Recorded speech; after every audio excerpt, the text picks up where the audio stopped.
radio show is more important than any other mainstream media outlet. The Breakfast Club. Don't play with it, don't play with it, don't play with it. Come on, baby, don't play with it. Right the fuck up. You think I'm coming here when this ain't hot? DJ Envy and Charlamagne the God. Being here next to all of you guys, it's really big. It's one of my favorite shows to do, just because y'all always keep it 100, y'all keep it real. But what better place than here? I think everybody should go on the Breakfast Club and start with that if you want to shake it up. It's a new day. This is your time to get it off your chest. Wake up. Whether you're mad or blessed. It's time to get up and get something. Call up now. 800-585-1051. We want to hear from you on the Breakfast Club. Hello, who's this? Yeah, Envy, you know the vibes is mellow. What's the word? Mellow, what's poppin', man? Hello? Say what's up to Jess. Yo, man. Yo, what's up, Jess? How you feeling? I'm good, baby. What's up? Yo, first of all, don't call me baby. I love you. All right, so boom, right? I have a real thing that you need to get off my chest. Can you let the world know that natural women are still in? Like, you feel me? Like, I'm tired of all these BBLs. And I'm not talking about Brazilian butlers. There's women with Brazilian butlers who look good. You feel me? Like, she thicker than Steve Harvey mustache. We that. But I'm not going to hold you. Like, the BBL I'm talking about is the booty and baby legs. Like, stop it. I don't want to see that in the sundress. I don't want to see you in them wrestling suits. Like, your time to shine is in the winter. Like, enough is enough. I'm with you, Mello. I mean, I love him. I think we need to get back to the just natural beauty. I mean, what it's doing out there to a lot of these kids, a lot of these children, where they feel like they want to be their favorite celebrity. Yeah. It's very scary. There's nothing more beautiful than just a beautiful woman that's natural, has natural curves. I love it. I agree with you, Mello. Yes. Word too. And then they have the nerve to start workout plans.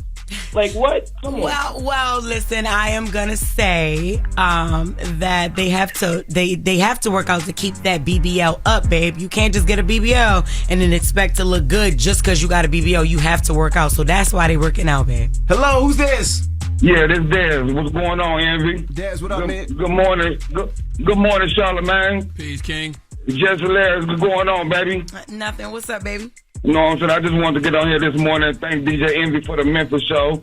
I didn't go personally myself, but my mom and my sister drove down there from Chicago, and they said they met DJ Envy. You know what I'm saying? He showed good hospitality. You know what I'm saying? I don't know if you remember anything. She's an older lady walking around with a walker. Oh man! You know what I'm saying? My goodness! I know exactly who it was. Yeah. First of all, I sat out there the whole time. I don't hide in the car show. I go out there and I take pictures, walk around. So your mom was the lady. She had the walker straight in that she needed anything, and we made sure security walked her to the side because I think she was going into the Dolphin Museum. I know exactly who your mom was, brother. Yeah, thank you. I appreciate that, you know what I'm saying, because she really, really, really enjoys herself. And I want you to, know what I'm saying, give my ups to you, know what I'm saying, because this what you doing right here with the car show is amazing, brother. I thank you, man. Tell your mother I said I appreciate you for coming out. All right. Thank you, brother. I know exactly who his mom was. That's what's up. And let me shout out to Little Rock, Arkansas. Arkansas was in there heavy. Chicago was in there heavy. Milwaukee was in there heavy. Memphis, of course, was in there heavy. A lot of people was out there heavy. Hello, who's this? Yo. What's going on, Breakfast Club? What up? Who's this? Envy. This is Tyler, a.k.a. Dingo. What's up? Tyler Dingo, what up? Get it off your chest. Dingo. This way, what up? Charlotte, how you doing, guy? I'm blessed, black, and highly favored, brother. Jess, how you doing, boo? I'm good, babe. How you? Oh, I'm good. You still fine over there? You already know what's going on over here. Yes, Lord. Yes, Lord. But anyway, Envy, I wanted to congratulate you on a successful car show in one of the most dangerous cities in the United States. Good job, brother. Congratulations. Yeah. Also, you got to take it easy. I'm glad you took the high road with this whole gunplay situation. That brother right there, he be wild. So I'm glad you took the high road on that. Yeah, it ain't worth that fight, bro, because he ain't got a lot of money. You don't want to fight that man, trust me. We're going to talk about it. We're going to talk about it next in the room, so don't move. And how you know what that man got? What do you mean? You know what, that man ain't got no money. Everybody got to throw a little jab in. Like, what kind of, why? Like, for what? Hey, yo. Get it off your chest. 800-585-1051. If you need to vent, you can hit us up. It's The Breakfast Club. Good morning. The Breakfast Club. This is your time to get it off your chest. Keep calling. 800-585-1051. We want to hear from you on The Breakfast Club. Hello, who's this? Yo, what's good? It's B-Mon from the Metro. What's popping in? B-Mon, what up? Get it off your chest. Also, how are you doing, Jess? I'm good, baby. How you doing? I had to sip my tea. Okay, what's up? Oh, nothing. Just chilling. Nice to hear you. Thank Hey, you. Envy. Yep. No problem. Hey, Envy, she is right when she's talking about these shrooms. These shrooms are amazing. Mm-hmm. Like, you don't gotta take them a lot. About like once every 3 months to clear you out, open you up, come up with all kind of amazing ideas, see to the future, changes your life.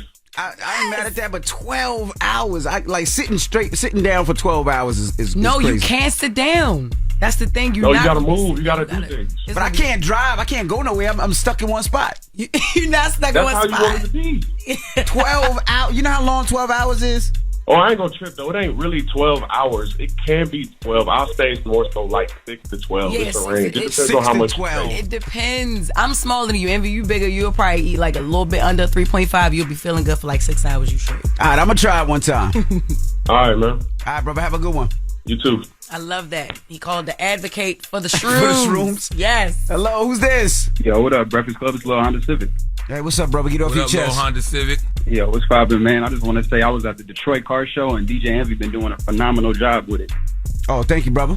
We're gonna come back to Detroit next year, I think.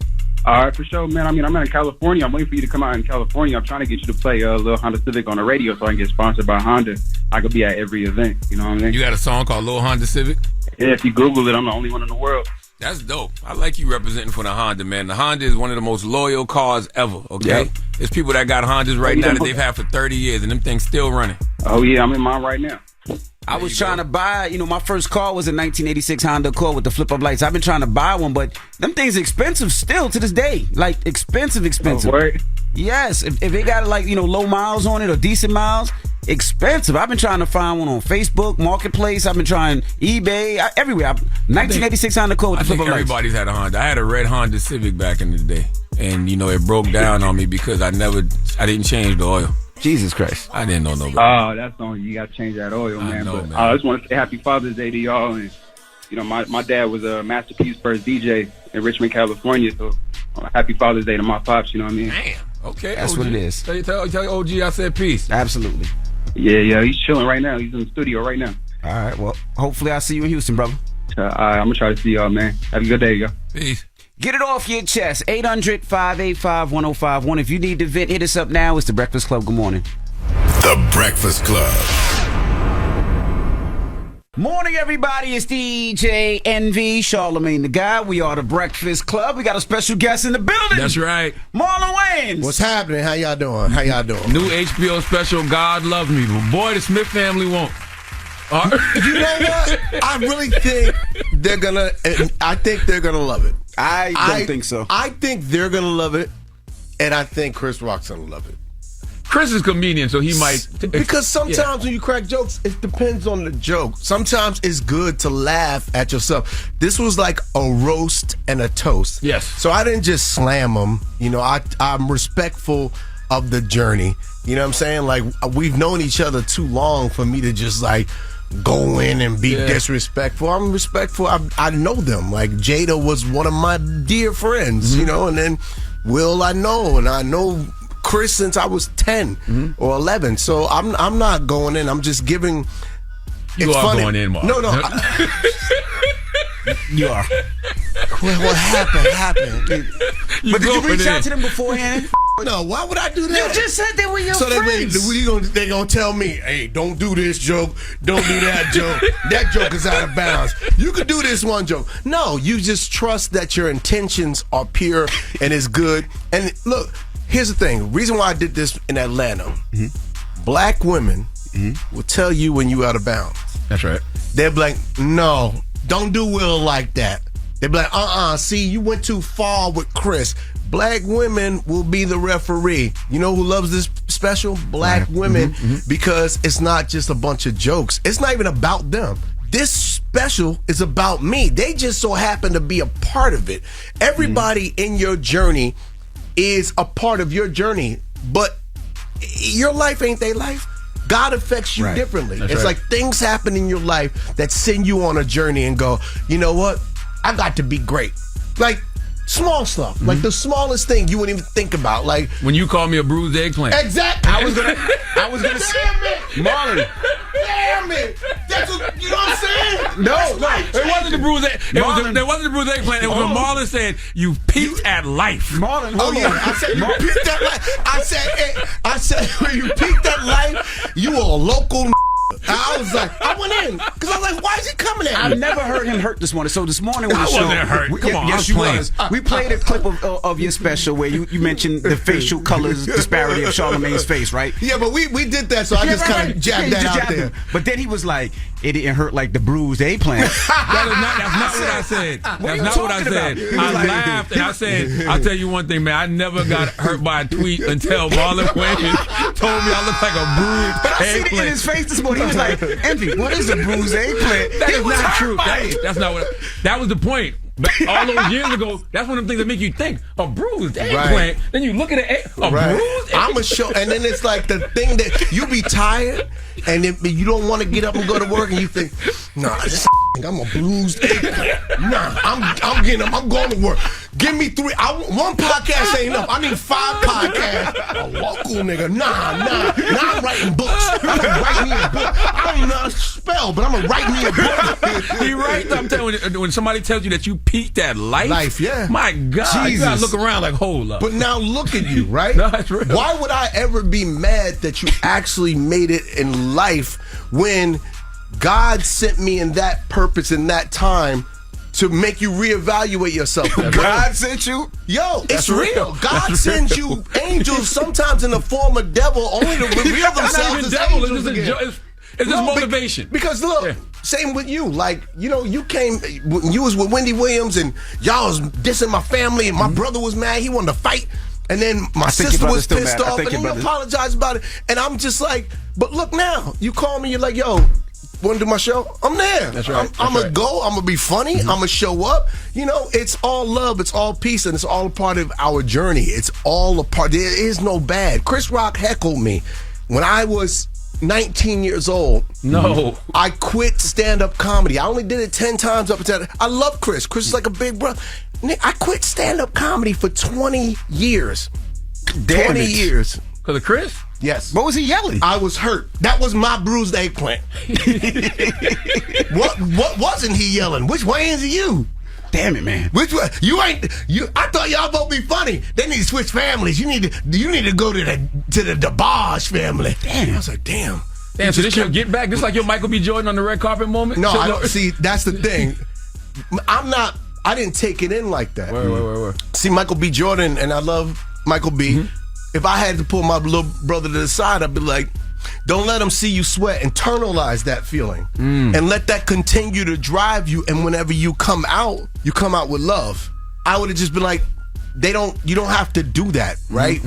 When you did it by doing it. That says everything. And me, I look at my journey, and when you see the special, you're going to be like, oh, man, that's a beautiful journey, because it's not just about them. It's not about the slap. If I did a special about just the slap, it's meaningless. That's something you talk about and it's gone.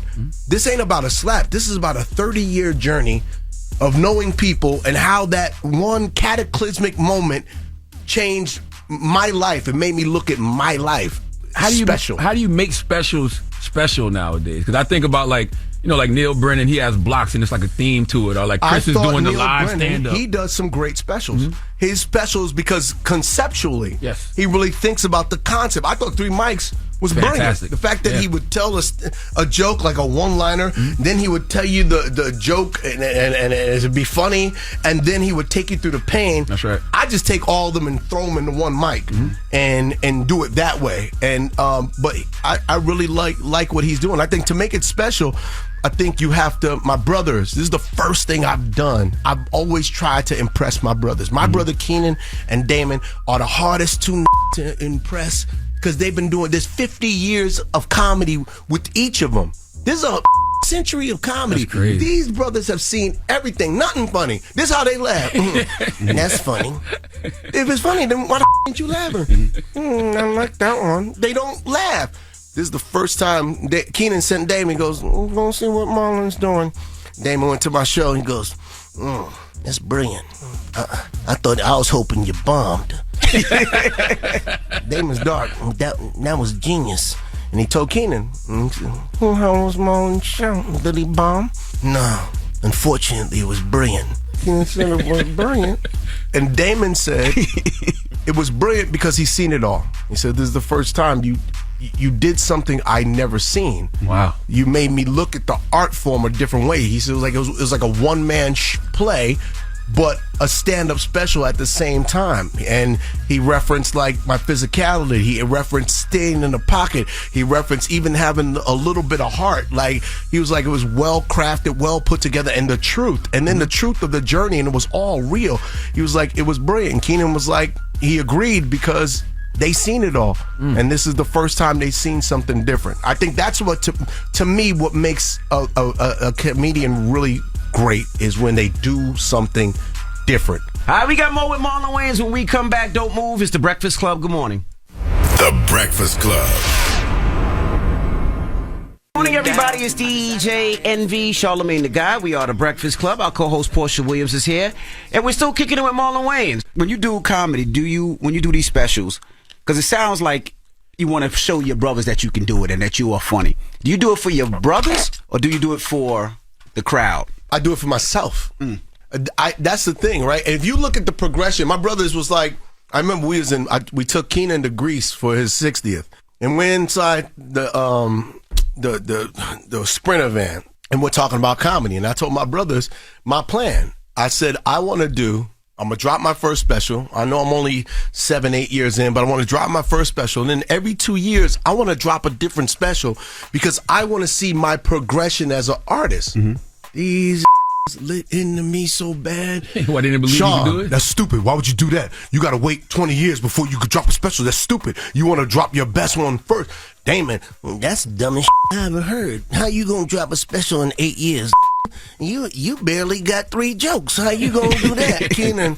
That's not what real comedy is. And I was sitting there. I remember I was mad. And I was in the limo. I said, that. I'm doing what I said I'm gonna do. I'm not trying to be y'all. I'm just trying to be me. And this is the fight we have because my brothers love me. I don't take it like, y'all, I got something to prove. No, I go, instead of, I'm going to show you. I don't do it with that bitterness. I go, okay, I'm going to show myself and then I'm going to show y'all that we can do this this way. I'm going to show you with love. I'm going to show you humbly. Okay, well, then do it. Show him. It's stupid. It's never going to work. And they walked up the Sprinter. And then Damon looked back and he seen me and my feelings, and he said, you know what, Ugly? It sounds like a stupid plan, but go ahead, do you. Show us something different. We old you that digital we don't even know what a Twitter is. I said, all right. And he rubbed me, and he said, it's still gonna be unfunny. And then he left the van. But that sent me on a mission, like personally, and I'm doing exactly what I said I was gonna do, because in my lifetime, I got all these brothers that trailblaze for me, but I'm not if I don't walk off the beaten path and try to trailblaze something you did that for them. already. I got to do something for them because I got to do something for their kids that's following me. I'm the uncle, the last uncle that they're following. Like, yo, uncle did it this way. And that's what's making me, not Damon and Keenan and Sean little brother, that I'm Marlon. Did they I don't think understand nobody white looks chicks? at you like that, I was Marlon. gonna say, did they understand like the white chicks and the things that you do that's different from No. their era? Well, white chicks, me, Sean's a brilliant. Sean came up with the idea for white chicks. He called me up.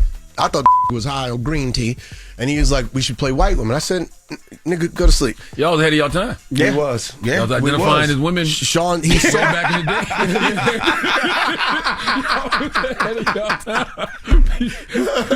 day. Now the white women turn into black women. Right. So he came with the idea, and then we pitched it to Keenan, and Keenan was like, that could work. And then we watched some movies, and we found Something Like It Hot, and we was like, boom. And then we looked at the Paris and Hilton, we was like, boom, and we put the math together, and we did that. But see, we did that collectively. Question, when y'all go to Greece, when y'all take Keenan to Greece, who pays? You know, funny enough, I wound up getting stuck with a lot of the bills. I don't know why, because there's a respect thing, right? I wouldn't be me if it wasn't for my brothers. My brothers, they always came back home. They knew me and Sean was there, and they made it a purpose to go get their little brothers. Keenan would fly us out to L.A. Keenan would put movies on while he went to a club, come back and he'll put like Blazing Saddles on, or he'd get the videotape of Airplane. He goes, what's funny about that, and how do you make it funnier? And he'd go to the club, and I remember it was the 80s, so that put his jeans on with no drawers. He was getting in the club, apparently. And that's the 80s, right? And he would come back, and he have a girl, and the girl would go in the room and his water bed, and he'd go, all right, before I leave, tell me what you guys thought of the movie and how do you make it funnier? And we would sit there and pitch. We didn't know what he was doing, but he was grooming us at 11 and 12 years old. And my nephew, who was like 7, and my other nephew, who was 5, he was grooming us to do this. My brothers looked out, and for me, now that they're older, I'm going to look out for them the way they looked out for me, and I'm going to look out for their kids. When you see a Marlon set, I guarantee you there is a young Wayans, Keenan's son, Sean's son, Damon's daughter. There's some Wayanses on the set. All this bull, nepotism, this. Yeah, we do nepotism. Sucker brothers. No, we do nepotism. It's a good thing. You're supposed to. If you don't give back to your family, you can't be generous. That's right. What fool's gonna give out if you don't give back to your family? You have to give your family. A man takes care of his family first, and then your generosity builds. So I'm with the nepotism thing. I still feel like the Wayans legacy hasn't been documented correctly. Totally right. No. Yeah. You know what I mean? Like I don't know if it's a documentary or a movie, but something has to be done to show what this family has accomplished. It's coming, right? I get excited because the first 30 years was learning. The next 30 is the execution of all that we have we are Alaska. We are not Texas where they drilled oil. We haven't even drilled in our big ass plot of land. And now when we start drilling, and then all my other nephews, I got nephews and nieces, and my daughter and my son these in film school, they ain't around. They handsome and writing, and they got storyboards, and I'm just like, yo. And now we have all this knowledge. It's coming. These next 30 is coming. It ain't over. It's just beginning. Now, I haven't even had a hot moment yet. You realize this?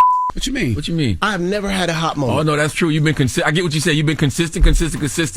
But it hasn't been that moment where Marlon is the guy. Yes. And it sounds weird to Isn't say. that crazy? It does sound weird. I get what you're saying. So many things, but I've never had a hot moment. Exactly what you're saying. I've never been the guy that gets the first script. I've never been the guy that go, here's this action movie, here's this drama. I've never been the guy that gets the top 10 scripts with the top 10 producers, with the top 10 directors. I've never been that guy because I've always been the guy creating his own material, staying in the game, doing this, doing that. But one day when I become the guy, because now I got 30 years of everything under my belt. Now I can drama, kill it, show me.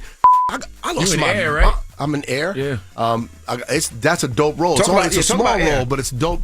Ben called me up, man, Ben Affleck, and he was like, Ben Affleck. And he gave me this long speech. First of all, I was like, how you get my number? Then I remember, this play Batman. So he has access. And then, so we're talking, and he's just rambling on. He's like, hey, I got this role, and I was wondering if you would do it. And, I was like, I was talking to Jennifer, and Jennifer was like, I need a handsome guy, funny. I need to make sure he's funny, but he's a really good actor. And I've seen some of your stuff, and she's known you from a living club. 45 minutes, this man's talking to me about doing this part. I said, Ben, you had me at hello. This is Ben Affleck. I didn't give a what you were gonna put me. You could have been a porno. I'll be bet. Cream pie. Let's go. I just need you to write a couple of jokes, down for me. Like that bruised eggplant.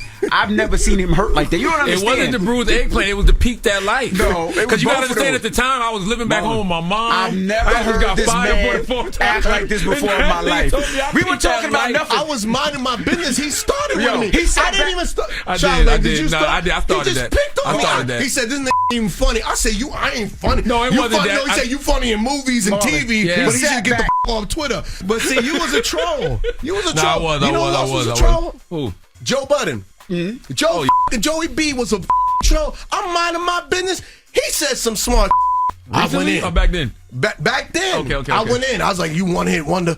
you whoop head is. I look at my tweets. I told him, you peaked that life. Kill yourself. I said the best thing about you is your beard. I was so mad, and I gotta call him because I think it's still lingering. Like, we got over. I gotta go do Joey's show because we went at it. We gotta talk about it because I was minding my business, and then you gonna come shoot shots fired. Let me tell you something. You peaked that life is so cruel. I would never say that to somebody. You peaked that life. You peaked that life. I gotta fight you after that now. Well, I'm glad you didn't peak at life, and I'm proud of you, my brother. I'm glad every time you do something new, I'm always gonna support it because I feel like God loves you, and I'm a part of that journey. That's right. You are. I appreciate you. Well, it's DJ MV. It's the bruised eggplant. And Marlon Wayans, thank you for joining us, brother. It's the Breakfast Club. Good morning. The Breakfast Club. Your mornings will never be the same. When it's time to get with someone special, the best way to do it is with Magnum large size condoms. That gold foil wrapper is a badge of honor, and it means you're protected. And you take care of things with comfort. Accept no substitutes. Bring the pleasure with the gold standard. Magnum large size condoms. Steady calling my phone. It's topic time. Call 800-585-1051 to join into the discussion with the Breakfast Club. Morning, everybody. It's DJ NV, Charlamagne the Guy. We are the Breakfast Club. Now, if you just joined us, we're asking, what's the longest you've been without talking to your spouse? Maybe after an argument, maybe after a disagreement, whatever it may be. What's the longest you've been? Me, it's probably been not even a day. I'm Virgo, so I get upset, I get attitudes, and it gets to the point I'm gonna always need my wife for something. Oh, no, I mean, me and my wife been married since 2014, but we've been together since, 98. So we've been together, it'll be 25 years this year. So it was definitely, she broke up with me for a year, and I think it was either 02 or 03. And she definitely was not talking to me. She definitely had disconnected from me. So it had to be within that time span. I don't know how long we went without talking, but it definitely was within that year. We didn't talk a lot. Yeah, somebody always told me if you're having a problem with your wife or your husband, the worst thing you do is not talk, and the second worst thing you could do is leave the house. Bruh, the worst thing you can do with anybody you having a problem with is not communicate. Like I really truly believe that most situations can be resolved if people just communicate. Nobody likes to communicate with each other. We either don't talk, or when we do talk to each other, we don't tell each other the truth about what we're mad at. We be all passive aggressive with it. You know what I mean? Like, just lay it out on the table. Don't worry about hurting other person's feelings. Just get it out. That's the only way you can actually, I believe, have healthy relationships, is to communicate. Hello, who's this? Tatiana from Jersey. Hey, from Jersey. What part of Jersey? Good morning. Newark. All right. What's the longest you've been without talking to your boo? Me and my husband, we probably went like 4 hours. He caught himself getting mad at me one day and storming out the house just to go and sit in front of the house in the car. We do so maybe stupid like stuff 4 like that. hours. And then he realized he needs you for something, got to come back in the house, right? Of course, you got a wife, That'd be funny though when guys leave the house acting like we going somewhere, knowing damn well we ain't got nowhere to go. Nowhere to go. Right. I was like, where he at? He wasn't answering me nothing. The whole time he's sitting in front of the house. Thank you, Mama. 4 hours ain't too bad though. 4 hours. 4 hours is actually necessary. Even in a healthy relationship, when y'all not beefing over nothing, sometimes you just got to get away from your significant other. You need your alone time. Hello, who's this? Good morning, it's Nika. Nika, where you calling from? I'm calling from Florida. Florida. All right, what's the longest you went without talking to your boyfriend or girlfriend? I went about a week because I was super upset. Sometimes men, y'all just, push some buttons. So I went about a week. What did he do? But that girl. Oh. Hello? So he kind of like... boy, you just triggered her just now. Jesus. You had to take a breath before you tell this story. Okay, go ahead, boo. I did. He's like the kind of person he's like the kind of man that feels like he can do things and I can't. So he can stay out late, but I can't, because it's nothing in the streets for women, stuff like that. So he's like the kind of, I can do it, but you can't because you're a woman type of person. So that really gets under my skin with him. So, he did it again, came in his house late. It's crazy.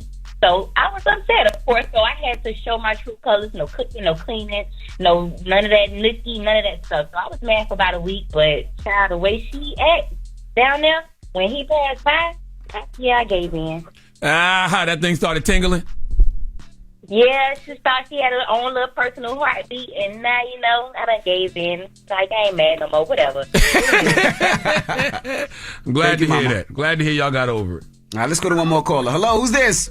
Hey, DJ Envy, this is Yvette. How you doing? Hey, Yvette, where you calling from? I'm from Columbia. I'm not from Columbia, but I'm in Columbia. 803, the Metro. What's the longest you've been without talking to your spouse, mama? A week and a half. Why so long? That is not long.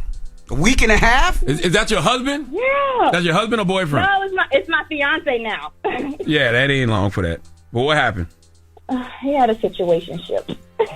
Oh, he had another boo? Yeah. And it only took you a week and a half to get over it? Oh, she didn't say she got over it. We got 4 kids. So, How she look? Shut up. Shut up. Shut up. How she look? How who look? The other girl. Shut up. She pretty? No, I don't think so. But hey, I mean, let's be objective. Oh, Let's set. I understand you upset, and you have every right to be upset. But let's just be objective. Oh boy. Can you see why he might have made that mistake? No. Okay. Is that him in the background? No, that's my son. Oh, okay. I'm with you. So what happened? How'd y'all figure it out? Long story. Boy, you said I don't want y'all calling up here when y'all triggered. I want y'all calling y'all therapists, okay? Oh boy. Because these stories be triggering y'all so bad, huh? No, I did actually go to therapy though. I did. You should have. I'm glad. All right. I did. So what happened? What happened after the week and a half? What made y'all start communicating again? Because you had questions. I had questions. Mm-hmm. I had questions, and we have children. Damn. And I feel like so. Are you over it now? Because you can't. No, but you can't forgive him if you're not. You can't. Exactly. You can't forgive him if you're not over it. You have to get over it. That's right. You have to get over it. So are you over it? Yes. Okay. You sure? Yes. Boy, I wish I knew her name. If I knew her name, I'd say her name just to see if it's still Don't triggering stop you a it, little man. bit. You have a good one, Mom. You have a good one, Mama. You too. Bye-bye. Hang up, Red. See, that's your problem. What's That my brother problem? right now, he's at work right now. He's happy. He gonna get a phone call today, and then it's all because of you. That's not because of me. It's because of the conversation that we was having triggered her.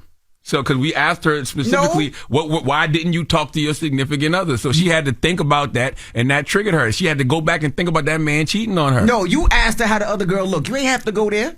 I just wanted to know. You know what I mean? I just wanted to know what she thought. You know what I'm saying? That's all. What's the moral of the story? The moral of the story is communication is the key, man. You know what I mean? I understand, especially I understand disconnecting when you think you're going to say something that you regret. I respect that. But God dang, a week and a half and all of that, that's kind of crazy to be living with somebody and not talking. And life is too short. And you do not want, your last words to somebody you love to be, silence. You don't want that. Well, yeah, let me shout out to my wife because she is the communicator in our relationship. She, when it's just crazy, she's like, let's stop what we're doing, let's figure this out, and then we can continue on. That's her. I'm more like, I got to keep it moving. But she's like, no, we're going to stop what you're doing. I don't care what you got to do. We're going to sit there, we're going to talk about this, we're going to discuss it, and then we're going to get over it, and then we continue on. I think that's a great way to be. And if you can't do it by yourself, go get a therapist. Go sit down with a couples therapist, okay, and figure it out. All right. It's the Breakfast Club. Good morning. The Breakfast Club. Morning, everybody. It's DJ Envy, Charlamagne the guy. We are the Breakfast Club. We got some special guests in the building. Yes, indeed. Boom, boom, boom, boom, boom. Champs are here, ladies and gentlemen. Flores J. Johnson and Angel Reese. Welcome. Good morning. How y'all feeling? Great. Like a champ. Like a champ? Like a champ. Like a champ. Well, first of all, congratulations on the win. Thank you. How's it feel? I feel good. Feels great. I mean, some time has passed now, so, things have sunk in. Has it really sunk in that, we the champs? Yeah, it's sunk in. Yeah. It done We've sunk been in. traveling. We've been on tour for the last 3 weeks, so it's been lit. Okay. I'm happy y'all won, even though I'm a Gamecock fan, because I'm from South Carolina. You know what I mean? That's my wife's alma mater. But I'm happy y'all won because, y'all beat the team that beat us, so I'm happy. Yeah, most definitely we did it for the SEC. Most definitely. I saw you say that though, Angel. Yeah. No, it was for SEC for sure. Word. Yeah. They sisters for sure. So now let's talk about the first. Let's talk about the game. How did it feel to win and all this press that's coming on after it, right? Because people are talking about less about the game per se and more about the this and more about the chipping and the chirping and all that. So how does that feel? Because they're taking it outside of sports, and I don't know if that's what you guys necessarily want. Yeah, no, I feel like we didn't get a lot of the praise that we should have got for the game because we did work hard for the game to win that game, and it took a lot to get to the championship for sure. And a lot of people didn't think we were going to be there. I mean, everybody talked about our non-conference schedule was weak. They didn't like our coach, all this and that. But then we got there and we won, and then it was just feel like it was taken away from us, kind of from everything. But I mean, to be a part of history like that, where 9.9 million people watched that game, I mean, I guess the good comes with the bad. I mean, that's got to be the most watched women's college game ever. And men's, in history. Yeah, history. Yeah, it was crazy. That's lit. More people watch the girls than the boys. And they played your song after y'all won, right? Thanks. I was holding the trophy and they started playing my song, Big 4 Freestyle. It was crazy. So that wasn't playing? Like, nah, DJ Shauna, shout out to her. But like, we met her when we first landed in Dallas, and I was telling her, like, I rap, so you need to be playing my song the whole time while we here at the Final Four. She was like, for real? So come happen, like, we go in the lineup, she playing the instrumental while we going, like, calling our name. I'm like, that's crazy. And then when we won, she played it, and man, it was crazy. American Airlines Arena was turned. What do you love more, rap or basketball, Flage? I love both of them, for real. I feel like I got like a strong passion for basketball because like it's like a continual like way like to reach growth, and you can never reach perfection, even in music. But I feel like I got more time with music. Like with basketball, the ball gonna stop bouncing one day. Like, you know what I'm saying? But like music, I feel like that's forever. So like I'm just trying to hone in on basketball as much as I can. I met your pops back in the day. Really? Yeah, because like I said, I'm from South Carolina, so the DJ for Pure Pain was DJ B-Lord, and he was from South Carolina, so he would always be playing the Pure Pain drops, be playing all the music. They would always come to the market, Charleston, South Carolina. Like, yeah, Friends was a big record. One. Yeah, that was the one, man. 2000, man. That's why it's just so important for what I'm doing. Just trying to make sure I keep that legacy alive, because a lot of people don't know. Like, you know, because you're from the South, but like a lot of people around the world, and they starting to know and understand my story. So that's why it's so important for me to finish it out and tell it and go the biggest route. Yeah, I was saying earlier, I said, should she redo Friends? But I'm like, nah, it probably wouldn't be good for her image. I want to take some time with that. You know what I'm saying? I feel like in Savannah, you know what I'm saying? Like, you know, in the South, that's a classic record. Absolutely. Like, you know what I'm saying? So when I come on there, I want to make sure I come correct and with everything I got going on right now. Not right now, but it's no telling. Absolutely. Now, Wayne reached out to you, said he wanted to do a record with you. What's that? How was that conversation? Y'all pulled up at me on the car show too. Y'all came to the car show, right? No.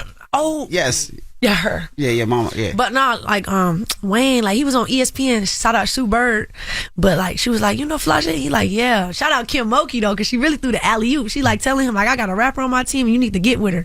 He on ESPN, they plug me, he's like, yeah, we finna do something musically. So I hit up his manager, he like, send me the open. I'm like, I'll do you one better, I'm pulling up on you. You know, he got a show in Atlanta this weekend, so I'm gonna pull up on him. We gonna cut that, and yeah, it's going up. You scared? Scared of what? You get on the record with Wayne. Nah, I ain't scared. Cause when y'all hear what I'm finna put them on, y'all gonna be like, oh, you know what I'm saying? Like, this the moment I've been waiting for, Charlamagne. Like, for real. So I'm really excited that I finally get to like show the world on that stage, cause that's a legendary feature. Absolutely, it's one of the top 3 greatest rappers of all time. Top 3 for sure. How did this relationship happen outside of basketball? In the summertime, it was rough. Whew, child, it was rough. In the summer, I didn't like it like that. I didn't like her. It was like I didn't know she was gonna make it. She showed up late. She used to come in there talk trash. The team didn't like her. I know the team didn't like her because they didn't want to play with her. And I was like, I want to play with her, but I was telling her like, you can't talk to me how you talk to somebody else. Like we cut from different places, so she understand that. Coming as a freshman, it was hard, but then I don't know. Going through the season, we got locked in. Yeah, click. I didn't like you, Flage. Why you so late? She was late showing up. Hold on. Let me really tell you why. I was in pickup. And I was killing them for real, but I was talking trash, like talking wet. Crazy. As a freshman. Talking crazy. Like, usually freshmen don't come in like that. Like, you know what I'm saying? They come in quiet, trying to feel it. I'm like, nah, this my, like, what's going on? You know what I'm saying? Like, and I just had that energy. Especially if you busting ass. Yeah, you busting their ass. It's like, and Angel's like, you just gotta tone, you know what I'm saying? Like, just tone it a little down. And I forgot, like, I used to play with dudes, you know what I'm saying? But I'm like, these females, so it's different. Like, you talk trash with a dude, y'all really could fight and y'all get off the court and y'all cool. But with girls, it's like different. So she told me, she's like, Fly, you gotta tone it down. And then I was on my rapper time, like in the summer, I'm rapping and I'm hooping at the same time. So I'm coming in, I'm late. I don't got on the right clothes. Like, I had to run. I had to run the stadium for like 30 minutes. They got her. Yeah, I was good. The stadium steps, that turned her. Oh, that's the discipline? Oh, yeah. Yes. Do they like you now?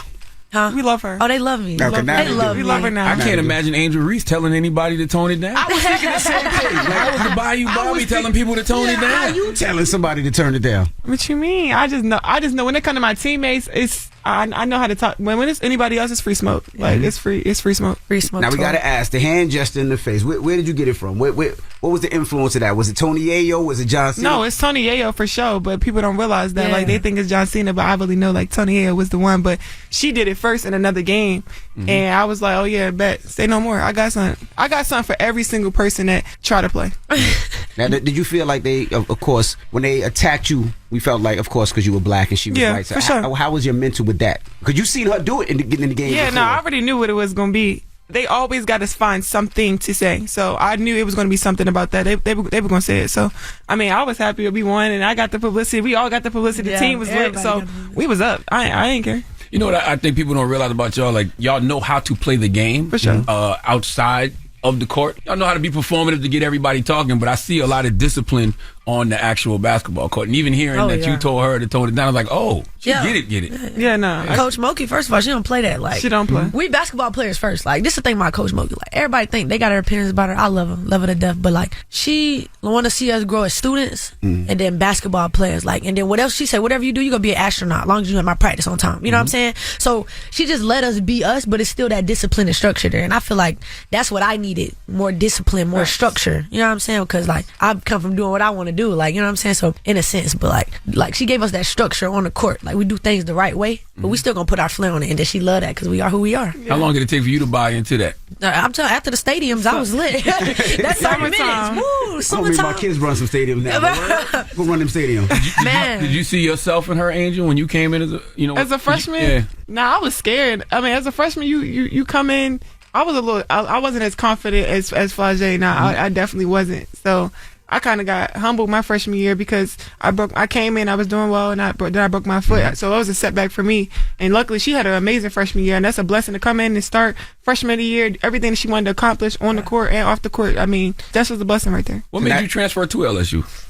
I need a new start. I mean, I know what I wanted for myself, and I wanted growth and a coach like Kim Mulkey to push me every day. I want her to cuss me out every day. Like, tell me I'm not good enough, and I feel like I'm still not good enough. All the accolades that I got this year, they're still not good enough because just being able to have a coach like that, and she keeps me humble. So I needed her, and I mean, I don't think I'll be in a leadership role anywhere else other than LSU, and being able to grow my platform on and off the court was just something I needed. Why Kim over Don? I know you made a visit to Columbia. So. I want to be South Carolina. I mean, they the powerhouse, so I told Coach when I came to LSU, I want to go back to what Simone and Sylvia did. So just being able to grow the program was something I wanted to do. All right, we got more with Angel Reese and Flage Johnson. When we come back, don't move. It's the Breakfast Club. Good morning. It's DJ Envy, Charlamagne the guy. We are the Breakfast Club. We're still kicking it with Angel Reese and Flage Johnson. Now, you're going to have a target on your back next year. Yeah, for sure. Big target. So now, how do y'all make sure y'all stay focused and y'all make sure you repeat what you guys do? Staying humble? Yeah. Shoot. We keep ball first, you know what I'm saying? We keep it first. And we work, though. Like, we work. For sure. Them 4-hour practices ain't no joke. You feel me? So, like, we know we the hunted now. You know what I'm saying? And we understand that because of what we do. But I told Angel, like, the other day, like, you know what I'm saying? You dish it, you got to take it. You know what I'm saying? So that's why we got to be ready because I know they coming. Is there pressure to repeat? Nah, because we didn't even expect to win this year. Oh, God. We wasn't supposed to win. We wasn't supposed to win this year. No. We wasn't supposed to win. Nah. We wasn't supposed to win this year. But we did. We put in the work and you don't even see like all the work that we put in and then for it to come together at the right time. It was crazy. People don't remember like this year too. Like, you know what I'm saying? Like in her tenure, this year too. It's our first year together. So like, I got a chip year one, you know what I mean? So like we wasn't supposed to be here, but we got the #1 recruiting class coming in, you know, we got transfers coming in. So, you know, we trying to build to that to be in the Final Four every year, but like we weren't even supposed to be there. They counted us out. Is Haley transferring from Louisville? Where? Haley Van Lith. Is she coming to LSU? Yeah. I don't know. Oh, yeah. I thought I heard that somewhere. You know, we hear a lot of things out here. How would y'all feel if that happened though? Nah, it would be lit. She's a good player. I love to play with her for sure. Now, the First Lady invited both teams to the White House. But how did y'all feel when she invited the ops to the White House? First time in history, man. Right, first time in history. It was frustrating just to take away from what we already done, but it is what it is. We still gonna go. I mean, as a team, I'm from Maryland, so I mean, I've been to the White House before, but I've never been where I can sit down at the table and tap the buzzer. So it's a one-time opportunity in life. So being able to have her, she came back and took back what she said, and we're gonna go. Yeah. How hard was it to not say what y'all really wanted to say? Like, y'all feel so sorry for them white girls that we beat them. That y'all inviting them to the White House. No, I think on Twitter we really got to, you know, express how we felt. We said how we felt. Like I made a tweet and I was like, you know, if we lost, will we be invited type thing? Right. You know what I'm saying? So I think that question alone just like leaves some silence right there to just think about facts, it. You know what I'm saying? So Was there backlash to you, Angel, from the school? Like, what do you mean we not going? Yeah, because I kind of coach it right away. I spoke out of emotion, like just being able to not speak for the team. I mean, I didn't speak for the team. I would speak out of emotion because I still stand there like I'm upset like that. She still said that, but Absolutely. I'm gonna do what's best for the team for sure. And I know a lot of them have never been to the White House, so I'm not gonna take that away from them. Yeah. I mean, we still won. Like we still won, and we want to get that experience. So yeah, it's gonna be lit. like that just shows her as like a leader for the team. You know what I'm saying? To like go back and be like, okay, I was speaking out of emotion. I took that. You know what I'm saying? And be able to give us that opportunity. You know what I'm saying? Did it open your eyes to what white America looks at y'all like when they started saying y'all aggressive, y'all this, and then you go back and you see the white girl do the same exact thing? Did that open your eyes at all? I think that's why it was so big. You know what I'm saying? Because it was like they did the same thing. You know what I'm saying? And it was blown out of proportion. But I think like it's time for this, like, take this situation and grow the women's game. For sure. It ain't black and white. It's ball players on the court. Right. You know what I'm saying? I feel like we so far from that. So I think this right here just grew the women's game. Like, we got superstars in women's basketball now. It's been unheard of. You have an Angel Reese. You got a Caitlin Clark. You know what I'm saying? Like, that's never been heard of before. Like, so I think, like, that moment was pivotal, and it was what it was, but it, like, grew the game in a crazy way. For sure. Yeah, I can't believe we were debating trash talk like that. Even when people say, well, no, what Angel did was different because she followed her around. Yeah, nah. Like, who cares? You saw Dylan Brooks and LeBron? They were going at it. Like, that's what I'm saying. They get to it. Like, when I'm from Baltimore, like, that's what we do. Like, we talk trash. I just heard it. Yeah, we do. That's what we do. That's what we do. Like, that's just what we do. So, like, I ain't never gonna stop doing that. Anytime I'm gonna do that. For sure. Pop it. Do you feel like the conversation should have been more about the double standards of gender as opposed to? That's what I'm saying. Like, how can we grow the game? How can we grow the game when y'all putting black and white in the picture? It's women's basketball. Like, we're both being successful women in the game. I mean, people are watching women's basketball because of me and Caitlin now. That's right. They're literally, and we're kind of being the face of women's basketball. I understand that we're going to go down in history for this. Like, when I look back at it and I come to LSU when I'm about 50, 60 years old, I'm like, damn, we just did something. Like, we were a part of history. And even with the NIL stuff, like, me and Flage, we're leading in NIL as black women. Like, you got to realize that. So just being able to be in this moment, I mean, I embrace it for real. Will you still have those lashes at 60, you think? Yeah. I'm a step. If you see my mama fine, and she 50, so yeah. Word. I was gonna say, do you guys want to play WNBA? I mean, I want to play in the WNBA, but I know I have a career outside of it. I mean, you're making it's more money than WNBA I am. players, I mean, I'm not in no rush. Trust me. We already said it. We're not in no rush. We chilling right now. And I want to win as many championships as I can at LSU and do as much as I can at LSU. So I'm chilling. But I think that should put like the WNBA on notice for real. For like, sure. Y'all got to start getting right. You know what I'm saying? Because like we in college right now. We getting charter flights, free food, all of this, right? Charter flights. We getting paid. We got NIL now. It's like, give me something to wanna. You know what I'm saying? Wanna like, go. You know I think y'all gonna be the generation to change the WNBA. For sure. I think so we too. watching y'all now and paying attention to y'all now. We got time, yeah. And when y'all get to the WNBA, that rivalry not gonna stop. Facts. We still gonna be wanting to see Angel and Caitlin go at for sure. it. For sure. It's gonna be lit. How do y'all stay focused and disciplined though, being that y'all are making money now? Man, I just like live the same way. Like, I'm a college student. I feel like this is the best year of my life. I don't have to pay no rent. I don't have to do nothing. You know what I'm saying? Like, I'm trying to stack. What? We get free asking, what car you finna buy? No, I need an NIL deal for the car. I'm not paying. My mama still paying my car note, so I'm cool. Yeah, I'm saving as much as I can. Whatever she need, I make sure she has. So it's been good. What kind of car you got?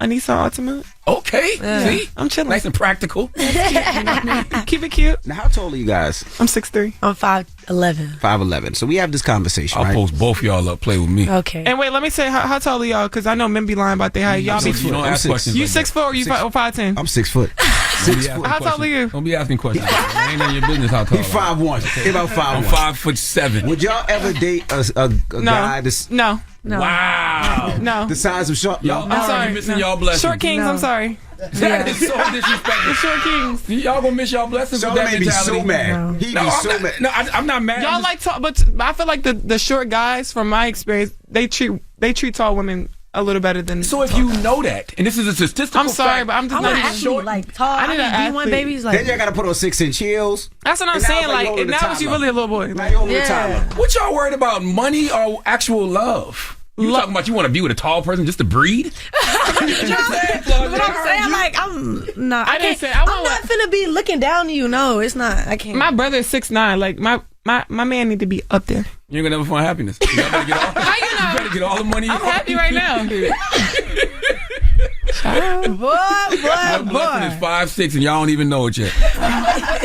Okay. And you with Rock Nation now, right, Flajay? Yeah, I got a distribution deal with EQ. Oh, so it's a label deal. Yeah. Oh, So I don't know why I was thinking it was a management deal. On my masters and stuff like that, and they just give me the resources. I got like creative control. I love it over there. You know what I'm saying? It's really what I want to do. Like when I'm getting my degree in, is I want to own my own record label. So this is really setting me up and showing me the business. It's literally like an internship, but it's my job. So Have you met Hov? No, I haven't met Hov yet. And when you meet Hov, right? Do you ask him for a verse? Because you getting Lil Wayne verse, he be like, big homie. That's what I'm. Come on, you gotta bless me. You know what I'm saying? But I wanted to be at the right time. You can't play with a whole verse. You know what I'm saying? Like, don't pull him to the side at the brunch. Don't do it at the brunch. Not at the brunch. I missed the brunch because I had practice. I was so mad. Oh my god. Yeah, and I'm supposed to be the plus it seems one. like you tried to miss that practice for that brunch. She probably did. Well, what? But I'm going too. Shoot. I've never heard this. It's going to be interesting to watch you over the next few years because you got 3 more years, right? Yeah. And you got 1 more, Angel. It's going to be interesting because you got school. You got another year of eligibility? I got 2 if I really want to. If she really wants to. We want Angel to stay. We love Angel. I thought about that too because with Aaliyah Boston and a few others at South Carolina, they could have stayed another year. Yeah. They said Aaliyah was getting beat up on so bad out there. Getting double teamed, that it was better for her to I go. ain't worried. I mean, she don't see every defense that I've seen it. I mean, just to see how my body gonna be after this year. Yeah. I mean, and where I can go potentially, because I want to go to a team where it's like really marketable, like coming to New York or going to Atlanta, Dallas, LA, something like that is just gonna help me. Not Seattle. I mean, I wouldn't mind going to Seattle, but I know where I'm gonna be able to be marketable because I want to do fashion and I want to be doing broadcasting and stuff too. Yeah. So. All right, well, don't move. We got more with Angel Reese and Flajay Johnson. It's The Breakfast Club. Good morning. Morning, everybody. It's DJ Envy, Charlamagne the Guy. We are The Breakfast Club. We're still kicking it with Angel Reese and Flajay Johnson. So who's been in your DMs and that y'all been surprised about? What short kings? Y'all about to miss It out. ain't got to be the holler just to congratulate you. Oh, congratulations. Let's just say congratulations. Either or. I'm going to say all congratulations to clear the air because I know how I get. Yeah. We're going to say it anyway, but go ahead. Start with the short guys. Short, all of them shorter than me. Drake, Future. That's the one you got to be careful of. You said 2 that you need to stay far away. God damn, you just They just congratulated me. Congratulations. These are all congratulations. That's how it starts. DJ Khaled. Then Drake gonna say, yo, French you know I got a Montana. basketball court at the crib. Did he say that yet? Come do a run at the OVO facility. Oh my God. That is terrible. My teammates be like, you got too much power. Nah, she too powerful. A lot of people been showing love. Like for me, like people in the music industry, like a lot of execs trying to work. Like I just got hit up by like Wyclef because I did the Ready or Not Lauryn Hill remix, London on the track, Shaq. It's like Uncle Shaq. Yeah, that's my uncle. There's a lot of people been showing mad love. Yeah, Shaq got a lot of flack because Shaq said Angel is the greatest athlete to ever come out of LSU. I texted him. I called him after that. I was like, you know what you did? You know what you did? How much pressure you just put on me? You know how much? He was like, I don't give a. I was like, all right, Unc. Do you feel like you're the best athlete out of LSU? I feel like I haven't done nothing yet, so I told him don't even say that. You won a championship. That's what his thing was. His thing was like you bought. I won a championship, but I just don't feel like I've done enough. Like I don't think I've done enough. Like I won a championship. I don't even realize how much, like how important that is. How much weight it holds. How much weight it holds. I don't really understand that. So when I can actually like do a little bit more, if I go to year 2 and I dominate, we dominate. Yeah. Okay. Another one. Yeah, we go back. But you think you need a player of the year, maybe? Or you? I might. I don't know. I guess. I could have. Yeah. Yeah. She was, I could have been player of the year. For sure. So I mean, that's what I'm saying. What do you think you need to do more? What do you think? Probably. I mean, that's probably gonna hold some weight. A player of the year. Another championship is gonna hold. What's gonna hold weight? Because I feel like I'm getting the treatment, like the Joe Burrow treatment up there. Like I feel like I'm getting that type of treatment. But like another championship, maybe a player of the year would hold some more weight. But I ain't holding no weight yet. Flajay, you think you can handle the next few years of trying to recording the album, basketball, and school? Yeah. I got a team now. Before it was just me and my mom, and she was doing an amazing job. But like, I have a team now, and they really see the vision. It's hard to execute stuff when people don't see your vision and understand what you want to do. But now that they see, like, oh, I see it creeping. Like, you can do it. You can do both. You know what I mean? So I think that all I need is a studio and some content. It don't take too much. Be at appearances on the weekend. I'm back at practice on Monday. Like, I've been doing it for a long time. But now, like, having a set schedule and just being disciplined in that schedule is sky's the limit. If you see one starting to slack, whether it's school or basketball, would you put the rapping to the side? Oh yeah, for sure. Okay. I'm tightening up for sure. But like rapping, it don't feel like a business to me. It's more like a therapy for me. Like this is how I let out my emotions. Like basketball, I go to the gym, I can shoot it out. But like this is how I talk it out. Just like therapy, like how you talk to a therapist. Like that's how I feel like that music is for me. So it's more of a thing like that, and then it just turned into a business because I'm just good at it. You feel me? So I think it all just go hand in hand. What are y'all doing mentally and emotionally just to keep this together? Writing stuff down. I feel like, and I pray a lot. Like I got closer to God this year. I feel like I do a lot of devotion. I read a devotion every day. Just being able to pray every day, and then just write down a lot of thoughts and talking to my mom a lot. So yeah, I think God take away a lot of that.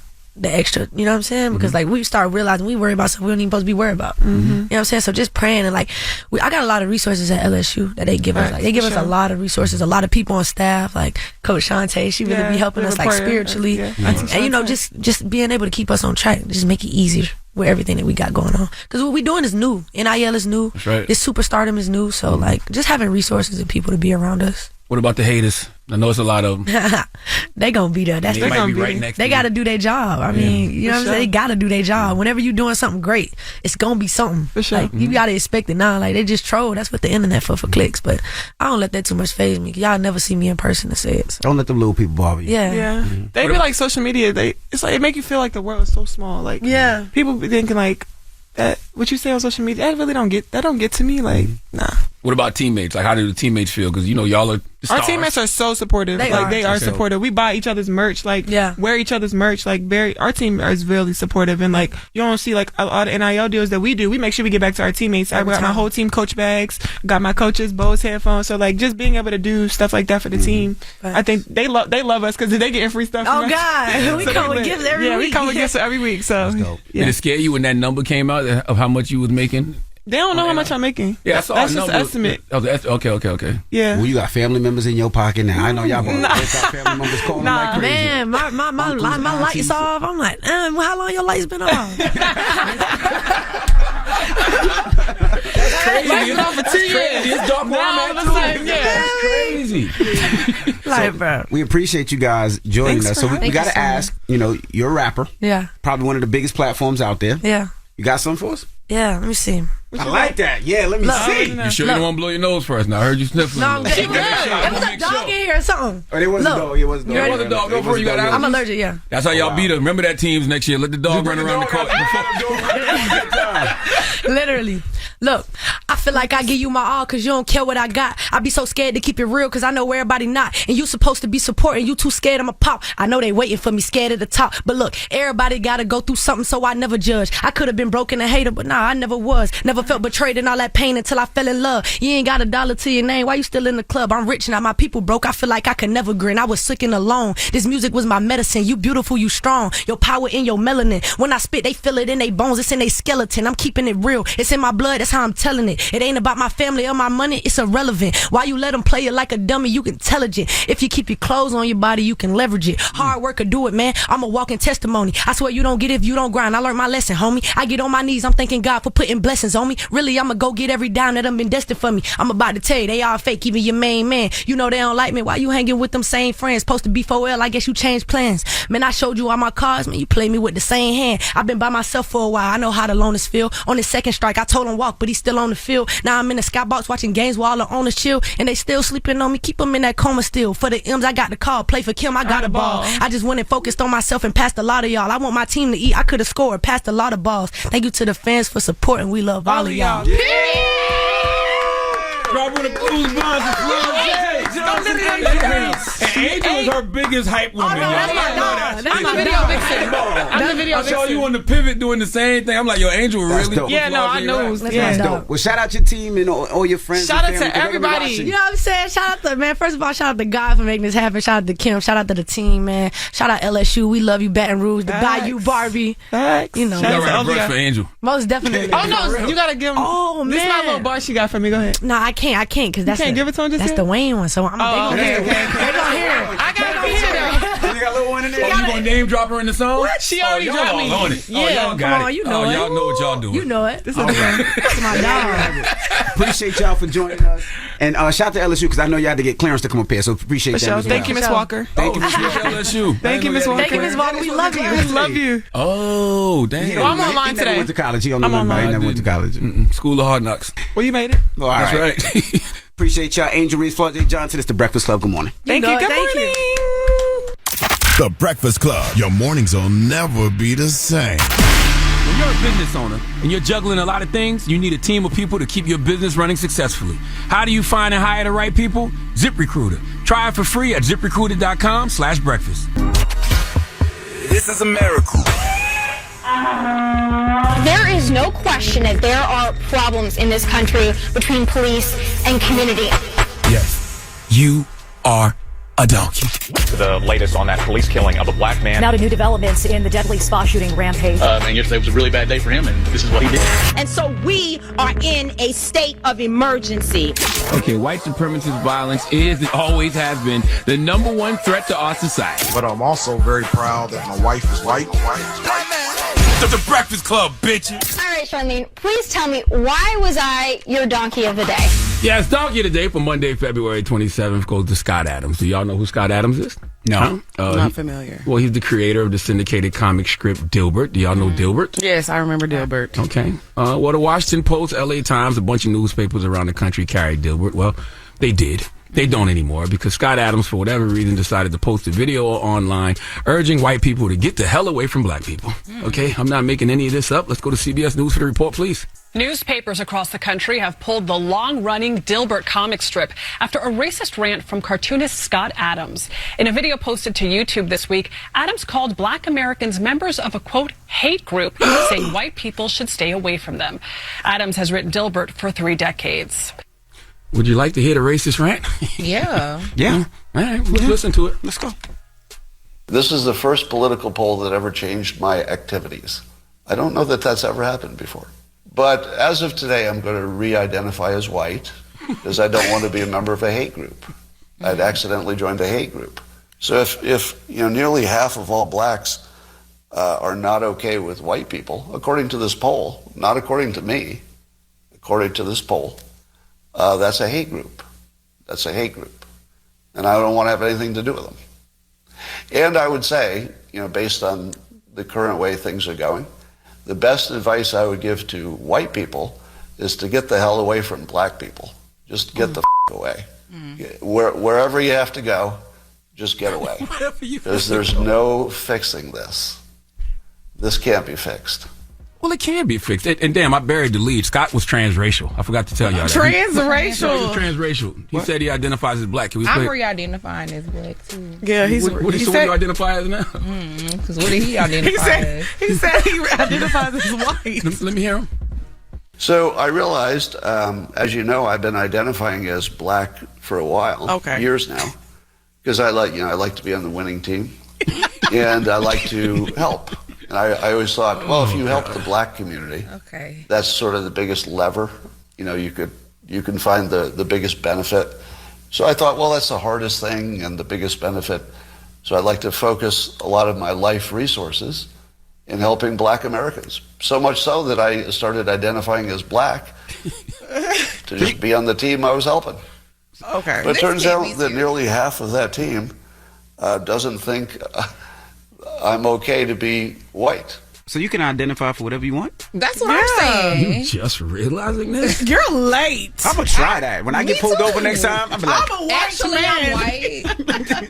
I mean, this is obviously an old crazy man. Like, he's old and senile. So Yeah, I really don't, I'm not even taking it seriously at all. I think we should take it serious. The only reason I think we should take it serious is when I hear white people like Scott Adams talk like this, it makes me feel like he has no concept of history whatsoever, like no knowledge of white racial supremacy and colonization. Because, Scott, I don't know if you know, but black people have way more reasons to fear white people than white people have to fear us. Right. Okay, the only thing white people could possibly be afraid of in regards to black people is black people one day having the type of power and privilege they have and doing to them what they have done to countless marginalized groups for centuries. So, Scott Adams isn't just calling for segregation, he's calling for separation. Yeah. The Honorable Elijah Muhammad would agree. Okay, but once again, and this is just historic fact, white people have caused more hell on this planet for everybody than anybody. Facts. Right? And you can't hear what you don't reveal. So this newfound playing the victim, this white grievance thing that's happening is nuts to me. Okay, black grief should not lead the white grievance because we have every single reason to grieve. Now, can we also talk about self-destruction and self-sabotage? Because we're not talking about that in this situation. Dilbert was published daily in 2,000 newspapers in 65 countries in 25 languages, and now it's been canceled by hundreds of newspapers because Scott Adams woke up and said, you know what I'm going to do today? I'm going to just go on a racist tirade against black people. I'm going to go DEFCON 3 on black people for no reason. All right? Called black people a hate group. Why? Yeah. Why? Because we hated slavery? Because we hate the fact that there has been no atonement for slavery? Because we hate systemic racism? Why wouldn't a black person hate the fact that from birth to death we face systemic disadvantages? Okay, inequality between blacks and whites persists in every single aspect of society. Okay, and the economy. Why wouldn't we hate that? All right, no matter what laws and policies have been created to address these systemic disadvantages, it still has left black people with less education, less wealth, poorer health, and shorter lifespans. And we're not supposed to hate that. Now, I can't speak for all black people, okay? No black person can, but personally, I don't hate white people, but I do hate white supremacy. And I really hate white grievance, especially when the white grievance paints black people as the problem. What's that African proverb? Until the lion learns how to write, every story will glorify the Dilbert. That's how it goes? It's something to that effect. It's something to that effect. Scott, you called black people a hate group, but think about all these wide gaps I just mentioned. They exist because of slavery, segregation, and discrimination. I haven't even mentioned things like the war on drugs, police brutality. I mean, come on, bro. Hate and racial injustice does not make black people a hate group. But Scott, you know this. You're just racist. Simple and plain. Okay, you're a white supremacist. And white separatism is a concept every neo-Nazi white nationalist talks about all the time. So knock it off. Knock it off, or we send Dr. Umar on you. 1,000 lashes. 1,000? Exactly. Is this 1,000? 10,000. 10. Okay. Because he on the way. He coming for you. Please give Scott Adams the big... Well, matter of fact, let Chelsea Handler give Scott Adams the biggest hee-haw. Hee-haw, hee-haw. That is way too much Dan Mayonnaise. I think Kathy Griffin need to get in on this, too. Please give this giant jar of mayo the biggest hee-haw. No Chris Rock? I ain't heard from Mr. Chris Rock in a while either. Cracker ass cracker. Oh. Ooh. Yeah, he need all of them. What about my girl? Cracker. Hey, man. Are you offended, DJ Envy? Because remember you just said that you're trans. Woof. Identifies a dog. Since we can switch it up whatever we want. Big yellow beige dog. Envy the big beige dog. Oh, that could be a great children's book. That's a great. We can give Clifford a run for his money. Oh my goodness. We can give Clifford a run for his money. Envy the big Rashawn the big beige dog. Oh my God, I'm messing with y'all. Oh, that could be dope. You put some Timbs on him and a Yankees hat. All right, that'd be amazing. Not the butters. The Breakfast Club. X about me. Relationship problems? X about me. You need to beat your coworker's ass. X about me. Your coworker need to beat your ass? Call it up. It's Dr. Jess, and I'm here to fix your mess. It's getting very much messy. Let me fix it. Morning, everybody. It's DJ Envy, Charlamagne the Guy. We are the Breakfast Club. We have Jess Hilarious here, and it's time for Jess Fix My Mess. Yes. And who do we have on the line? Hello. Hey, what's your name, bro? Hey, my name is Nish. Hey, Nish. Sorry about that. What's your question for Jess? Hey, Jess. Hey, love. So, me and my girl, we've been dating for about 2 years now. She's currently in dental school, and she's about to graduate next year. And she's expecting me to propose to her and us to move forward in our life. But I'm about to go to school right now. I'm about to go to pharmacy school, and I can't afford to get married to her. I can't afford to propose at this moment. And I don't know, there's just like this pressure building up for her to, there's a pressure building up for me to propose to her, and not sure what to do, especially when I start going back to school and I can't afford to propose to her at this moment. Well, have you guys talked them in depth? Like, is this a deal breaker for her? Will she leave you if she don't get married to you in a certain amount of time? I don't think so, but I think in her mind she is like, I'm going to graduate pharmacy school when I'm 30. And she was like, I don't want to get married when I'm 30. Yeah. And I mean, it's like I could propose maybe like 27, 28. I won't have any money. Like I'm going to be a flat broke. I got you. Student. So this is what we do as women, as people, period. But as women, we put these schedules on our lives. We give like ourselves these deadlines, and I said the same thing. I said I want to be able to have all my children before 30, because in my 30s I'm not going to want to have a baby. It didn't work like that. I said I will be married by 25. Didn't work like that. We put deadlines on ourselves, but we don't even know that it don't happen like that, because that's not just a decision for you. That's a decision for another person. Being married to somebody is different. I mean, that's not a decision that one person gets to make. I think that you have equal say, because both of y'all have to get married to each other. I think you should sit down with her and tell her, listen, babe, right now it's going to be a financial struggle if I decide to, if we do get married, or not even the wedding, just the engagement ring. You want to do it right, and it'll never be the perfect time, just like having a baby. But if you really feel like it's not a good time right now because of your finances and you're being looked at as the provider and all of that, then I think you should sit down and talk to her about it and tell her, push it back another year. Let's push it back another year when we both agree to do it. You know, she love you, she'll stay. Yeah, I mean, we've had this. I think it's just like when you said that timeline, she has that specific timeline where she's like want to get proposed by 7, get by 30, have children by 30, 31, 32, and then my end, I know I won't be done until I'm 30, and I have money until then. So. Yep, because she can't control what happens. She can't. So, yep. Jess, were you disappointed when you didn't meet those marks? No, I actually wasn't, because I was actually doing something else at that time. Like when I was 20, I'm like, oh, I'm gonna be married by 25. Need a guy for that. Didn't meet him, but I was doing something else, so I wasn't even thinking. Next thing you know, I'm 27. I'm like, damn, I was supposed to get married 2 years ago. Yeah. You know, and then I wanted more kids by 30. It didn't happen because I'm doing this. So now I probably will have to have kids in 30s. I know now not to put a deadline on it. Right. So you wouldn't encourage women to do that, or anybody? No. Don't put a deadline on your life. Word. Don't do that. Or for plans in your life. Don't do that. 800-585-1051. Jess Hilarious is here, and call her up if you're having some relationship problems and you need some advice. Jess, fix my mess. It's the Breakfast Club. Good morning. Ask Charlamagne and DJ Envy anything. Pick it up. Roll. It's time to ask C&E. Morning, everybody. It's DJ Envy, Charlamagne the Guy. We are the Breakfast Club. It's time for Ask C&E. If you need relationship advice or any type of advice, you can call us. Hello, who's this? Yo, this is Anonymous. Anonymous. You do not have to be anonymous on the radio. All you gotta do is say another name. Yeah, bro. You could have made up a name, but what's your question for C&E, bro? We can still search the names. Either way. But look, I was delivering food, right? And I knew the person I was delivering food to, but it was an old co-worker stuff. And the dude, the boyfriend, came out and started like, what's up with you staying with my girl? And he stole on me. I'm literally delivering food, like DoorDash and all that. Dude stole on me. You know what I'm saying? I'm trying to figure out, should I get a restraining order? Should I retaliate the hood way? Like, man, shut up. That man punched you in your face right then and there. You ain't did nothing. You ain't gonna do nothing after the fact. Leave it alone. Yeah, just don't go back to that house, bro. That word is born. You better stay away from that man. Hey, that punch hurt? Everything about him. Hey, did that punch hurt? Nah. Don't lie now. Tell the truth. Tell the truth. So why you ain't hit him back then if the punch ain't hurt? Because it was like literally stole on me, then literally just put me in a chokehold. And then he put you in the dope feed. So he beat you up then. He beat you up. It's okay. So when you got back up, what happened? Literally, he was gone. Like, you know what I'm saying? So when you woke up, he was gone. Yeah, after you woke up, he was gone. He ain't gonna stick around when you've been asleep for 10 minutes. Yeah, hey, leave listen. that man alone, man. In the words of Craig's daddy and Friday, okay? So you win some, you lose some, but you live to fight another day.